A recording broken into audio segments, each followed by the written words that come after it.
3 antique keys, a cracked leather folder bearing a dead queen's crest, and one single sentence from a lawyer that erased 15 years of quiet, comfortable certainty in a single morning.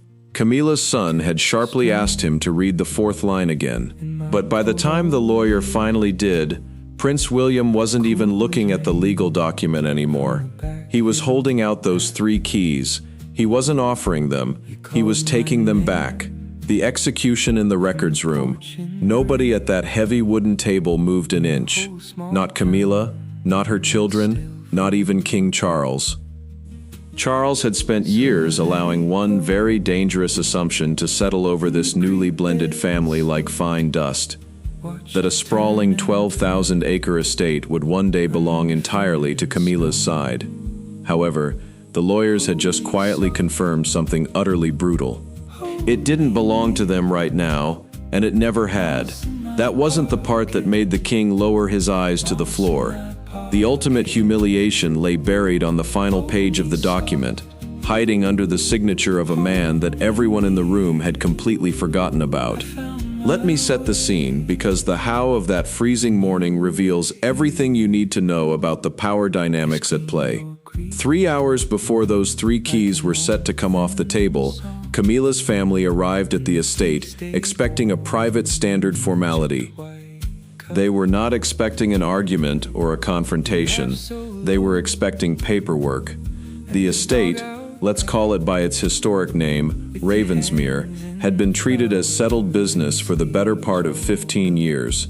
And we are not talking about a quaint little summer cottage here. We are talking about 12,000 sprawling acres of prime British land, a stunning Jacobean manor, 42 fully functional cottages, 2 massive working farms, and a private pristine lake. It also housed a collection of rare historical paintings that had never once appeared in any public inventory. Here is the detail that shows just how completely settled everyone thought this arrangement was. The household staff had officially started referring to one of the brightest upstairs rooms as Mr. Parker B.S.'s study. That very morning, someone on the staff had meticulously placed fresh, expensive flowers inside it. Fresh flowers in a room they had already mentally handed over to a new owner. Hold that specific image in your mind. By sunset, those same flowers would be quietly carried back out. And then Prince William arrived. Please notice exactly how he arrived, because his entrance was the first warning sign, and absolutely nobody recognized it. There was no grand royal motorcade, no official announcement from the palace, just one dark, unassuming vehicle slipping quietly through the towering eastern gates at exactly 8:46 in the morning. And he wasn't alone. 2 high-level royal solicitors stepped out of the vehicle directly behind him, each carrying an identical black document case. That is the second massive warning. But here is the third warning, which should have cleared the room of all air had anyone truly understood its significance. William resolutely refused to enter through the grand main doors. He completely bypassed the sweeping stone staircase and walked around the side of the massive historic house. He crossed the wet, freezing gravel courtyard and entered through the old forgotten estate office. This was the damp, cold room where the raw land records had been stored under lock and key since Queen Victoria's reign. You must actively consider this question. Why would the Prince of Wales ignore the luxurious family drawing room? Why would he overlook the roaring fireplaces and walk past his waiting family to go directly to the dusty records room? The answer is the backbone of this story. This was never meant to be a warm family gathering. It was a legal execution. William had come to the very room where the murder weapon was securely kept. The tragedy of harmless assurances. To truly understand why this specific meeting felt like a bombshell, you must delve into what Camilla's family genuinely believed, and more importantly, why they believed it. They weren't simply being greedy or delusional. They hadn't concocted this narrative in their own heads. They had been told over and over again. By 9 o'clock in the morning, a staff member quietly informed Camilla that William was in the building. She reportedly assumed he had come to discuss the upcoming highly expensive renovations. This assumption was completely reasonable given the extensive detailed discussions about significant renovations. The sprawling east wing of the manor was in dire need of major structural work. Two of the ancient lead roofs were heavily leaking. There had even been ongoing conversations about modernizing several of the outer cottages, specifically for members of her extended family to use year-round. According to insiders, King Charles had actively encouraged all of this, not formally but privately. Powerful, wealthy families often make quiet promises to one another, knowing that no one will ask for proof on paper. The king had repeated 5 simple words on several occasions: "You'll always have Ravensmere." On the surface, these words seemed harmless. However, they ceased to be innocent the moment someone invested real money based on a deep belief in them, and Camilla's family did invest.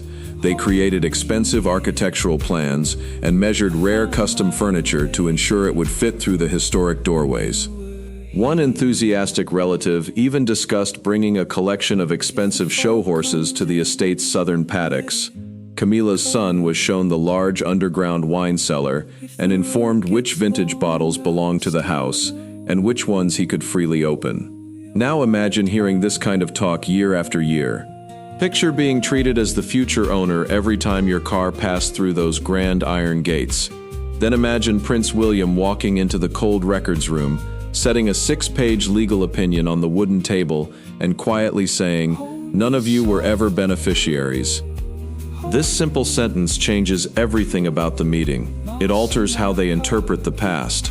Suddenly, every warm promise takes on a different meaning. Every planned renovation raises legal questions.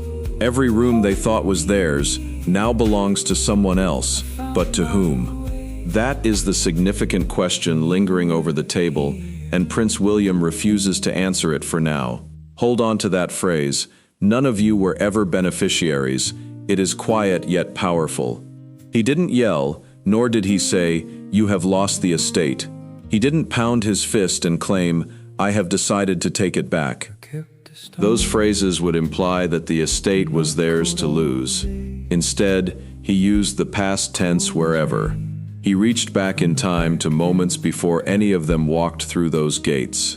With just 4 words, he didn't just take away their future, he rewrote the last 15 years as a big misunderstanding. Years of being shown the wine cellar, years of measuring furniture, years of calling a room their private study, all of it was recast as having never held any legal standing. That is a colder, harder blow than pure anger. Anger conveys, "You cross me." What William said is far worse. "There was never anything here for you." The ghost in the leather folder. Camilla entered the cold estate office just after 9:20 in the morning. Charles followed her a few minutes later, visibly irritated. Not about the legal situation, but rather because this matter had not been brought to him privately first. This was the first sign of who truly held power in the room. Prince William remained seated next to the lead royal solicitor, one hand resting on a faded, cracked leather folder. Charles glanced at the folder immediately, recognizing the faded gold crest that adorned it. It belonged to his grandmother, the Queen Mother. In that moment, the confidence drained from Charles's face. He understood, without reading any legal documents, that something significant was happening. Deep down, he sensed that he had just lost something important. He didn't know what it was. Here is what the cracked leather folder contained. This is where the situation shifts from a standard family argument to something far more intricate. Charles did not buy Ravensmere with his own money. The state did not give the estate to Camilla. Most people are surprised to learn this. It wasn't standard crown estate property, which doesn't automatically belong to the reigning monarch. Instead, it was buried within a private family settlement. This legal structure was meticulously created decades earlier and had been altered 3 specific times. Examining these changes closely is essential as they form the invisible trap. The first change protected the land from being sold. The second change safeguarded the historic house from being demolished. The third change secured something that nobody in that crowded room thought to check: the succession clause. This rule outlined precisely who would inherit the estate next. What Charles really owned in legal terms was something referred to as a life interest. Let me clarify that. It is the key to understanding the entire story. A life interest means you can use something for your entire life. Charles could live at Ravensmere, take care of the grounds, host parties, and even earn some money from the 2 working farms. However, he faced a significant problem. Under no circumstances could he permanently pass the estate to anyone outside the royal bloodline specified in the original settlement. Not with a quiet promise, not with a handwritten letter, not even with a royal command as king. He held the keys to the house for his lifetime, but never had the legal right to decide who would inherit it after him. For 15 straight years, he confidently promised he would. Then Camilla's daughter posed a reasonable question that we might also be considering. If the king has full control during his lifetime, why can't he decide what happens afterward? A royal solicitor calmly opened the leather folder and provided the answer that froze the room. Because that choice was taken from him before his marriage, not after the wedding. Before it, someone very astute had anticipated this messy conflict. They expected Charles to marry Camilla and foresaw her family moving toward the estate. They had closed the door to that possibility years before anyone else realized it was even open.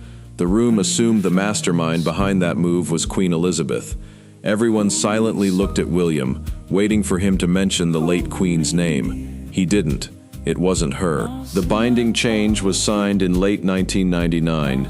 This was 3 years before the Queen Mother passed away, and 6 years before Charles married Camilla. Alongside the Queen Mother's shaky signature was a second, much bolder one, Princess Margaret's. Now, the room was not only legally tense, but also deeply personal. The Margaret Protocol and the 99-year checkmate. Anyone who really knew this family understood who Princess Margaret was behind closed doors. She was observant, careful around outsiders, and strongly protective of the family's private property. Old documents show that during a trustee meeting, Margaret raised a big concern. She worried that Ravensmere could easily pass through a second marriage to a family member the original settler never mentioned.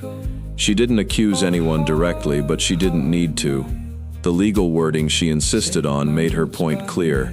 It was harsh enough to silence everyone at the table. No spouse, no child of a spouse, and no descendant unrelated by direct blood to the line of King George V, 6th shall ever gain permanent title, controlling interest, or beneficial ownership. Take a moment to think about what that really means. It is much crueler than just being named and turned away. Camilla's children weren't named in that tough clause. In 1999, 2 royal women made a bold decision to protect their family's future. They excluded a spouse's family from inheriting property even before the marriage. This action highlights Princess Margaret and the Queen Mother's strong understanding of how the royal family's dynamics would change. At the time, Charles and Camilla were not legally married, and they would not be publicly recognized as a couple for several more years. Margaret's foresight in anticipating family changes, even before a legal marriage, shows her desire to keep the estate from going to the Parker BS family. While people often discuss Prince William's insights in modern matters, he continued a strategy set by his great-aunt. When King Charles claimed he didn't know about the exclusion clause, William presented a signed document from November 1999 that challenged Charles's earlier private promises. For a few tense moments, Charles was speechless, and the solicitor had to step in to continue the conversation. I feel sympathy for Charles because his situation shows how smart people can make mistakes. The legal agreement he signed in 1999 did not clearly state that his future wife's family would not inherit. This important detail was hidden in a complicated financial plan related to royal properties, including Ravensmere, which was mentioned only twice. Charles may have signed it quickly, without understanding what it meant, or thought it could be changed later. It could have been amended with the other trustees' consent, William being the final decision-maker. Knowing this context helps explain why Charles tried to negotiate changes with William, who questioned who would benefit from the trust. When William learned the new trust would benefit Camilla's family, he rejected the proposal. Charles then tried to offer Camilla's family a long lease instead of ownership, hoping to keep the estate in the royal family. However, since any lease over 21 years needed unanimous approval from the trustees, William turned that idea down too, leaving Charles's plans unfulfilled. The fatal error in the books. Let's take a moment to discuss the two rejected proposals. They reveal important details about a hidden conflict. This conflict wasn't about loud arguments. It was all about legal details. The first proposal was straightforward. It suggested creating a trust in naming Camilla's children as the beneficiary. It was clear and fell directly into the trap created by the 1999 rules. William dismissed it quickly. The second proposal was different. It showed that someone had carefully read the 1999 amendment and looked for loopholes. Proposing a 99-year lease for £1 a year was clever. On paper, it followed all the rules. The royal bloodline kept the title, and nothing officially changed hands. It just rented out for a century to people who could never own it. Someone on Charles's side clearly understood the legal issues and tried to work around them. This indicates that it wasn't just a misunderstanding. You don't accidentally create a complex workaround for a clause you didn't realize existed. The second proposal proves that someone understood the 1999 amendment and still attempted to circumvent it. The Queen Mother's amendment had already closed the loophole, stating that any agreement over 21 years needed unanimous approval. This made me realize what those two royal women achieved in 1999. They didn't just make a simple rule, they anticipated the clever ways a future king might try to bypass it and block those paths long before. They prevented a direct transfer, a new trust, and a cleverly disguised long lease. It's as if they prepared for every move Charles might make and had a solid counter ready for each one, safeguarded for 26 years. This kind of planning goes beyond typical estate planning. It shows a deep understanding of future possibilities and a refusal to let emotions interfere with legal facts. After these two firm rejections, you would think that was the end of it. But just 3 weeks later, private contractors showed up at the gates of Ravensmere. They ignored the leaking roofs and focused on a detailed residential survey. They measured the entire west wing, inspected the historic kitchens, and checked if the long nursery corridor could be converted into luxury apartments. Importantly, no one told Prince William. This was a serious mistake that turned a simple disagreement into a conflict. The survey cost £18,400 and was charged to a hidden estate maintenance account that William oversees. William noticed a strange charge labeled Future Occupancy Adaptation while reviewing routine roof repairs. Curious about who would occupy the large house, he looked into it more. He pulled recent financial invoices and saw a large furniture order, including custom mahogany shelving and a glass wine room. The order was from Parker B.S., not King Charles or Queen Camilla. This showed that Ravensmere was being prepared as a permanent home, which went against the 1999 amendment that prevented such ownership. While family discussions could be ignored, the financial records clearly showed intent.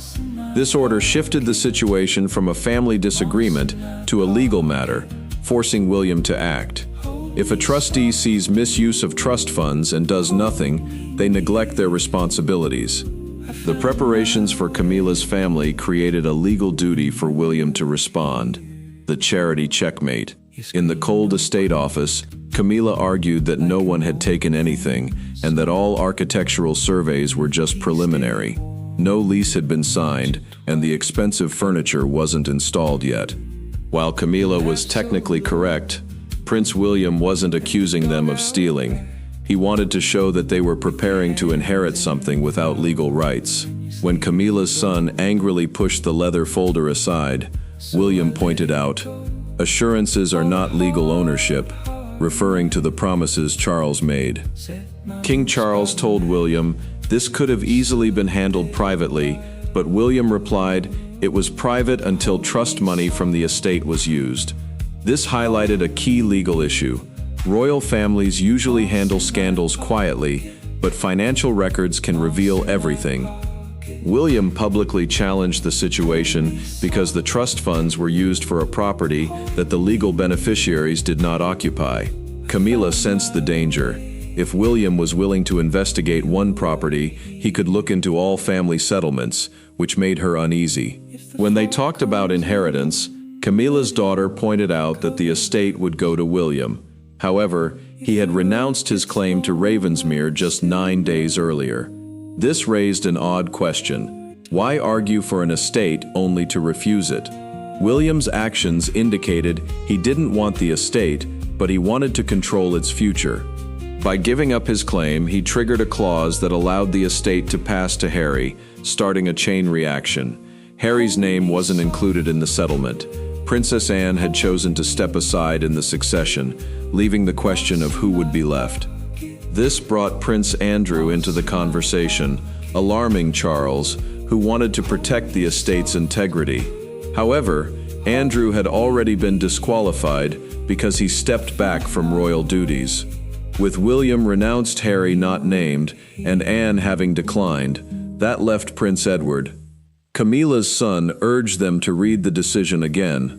Edward, the Duke of Edinburgh, would be the sole beneficiary of the Ravensmere estate. The twist was that Edward had accepted the inheritance on the condition that the estate wouldn't be his private home. Instead, its resources would support a charity for wounded veterans, bereaved families, and youth aging out of foster care. So, Edward inherited the estate only to give away almost all its benefits. This shocked everyone at the table who expected a greedy future king. Instead, they lost it to a quiet man who refused to treat it as personal property. His charitable condition was not only decent, it was a clever move. From Camilla's family's viewpoint, if Edward had taken Ravensmere as his estate, they might have resented him, seeing him as a royal villain driven by ambition. Instead, he turned the estate into a charity for bereaved military families, making it impossible to view him as greedy. This act of kindness changed public opinion significantly. Now two very different versions of the family existed on the same land.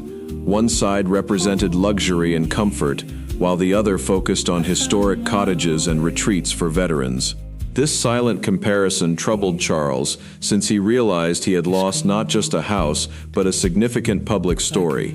William handed 3 keys to Edward's solicitor. Each key unlocked different parts of the estate, with only one chapel reserved for Edward's family to remember a loved one. Charles confronted William about this arrangement, and the solicitor noted that the prepared rooms would return to the estate. By evening, changes were clear. The nameplate was removed, and the keys were moved from beneath Charles's portrait to a simple box.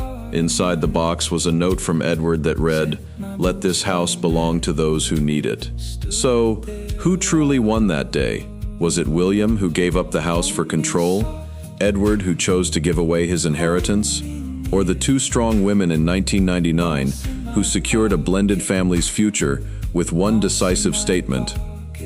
Let me know exactly what you think in the comments, then hit subscribe.